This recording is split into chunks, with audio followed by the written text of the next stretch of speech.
कबड्डीचा हंगाम सुरू होताच आई भवानी क्रीडा मंडळ ढवळेवाडी यांच्यामार्फत जिल्हास्तरीय कबड्डी स्पर्धांचं आयोजन करण्यात आलं होतं। दरवर्षी या क्रीडा स्पर्धांना आदिवासी बांधवांचा उत्स्फूर्त प्रतिसाद लाभतो। यंदाच्या वर्षी देखील या कबड्डी स्पर्धा पाहण्यासाठी प्रेक्षकांची तुडुंब गर्दी पाहायला मिळाली।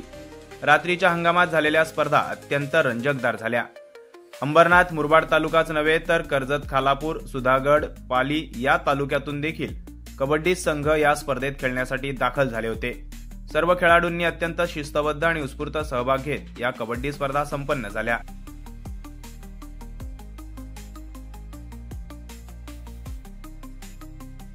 रोमहर्षक झालेल्या अंतिम सामन्यात उंबरवाडी संघाने पहिलं पारितोषिक पटकावलं तर भपक्याचीवाडी संघ द्वितीय पारितोषिकाचा मानकरी ठरला।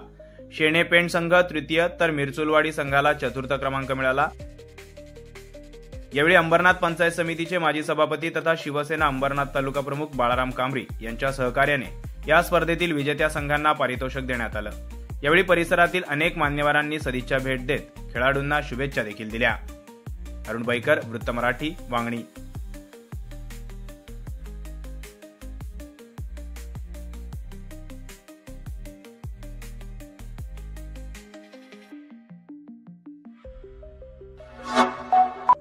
Like, comment, share and subscribe.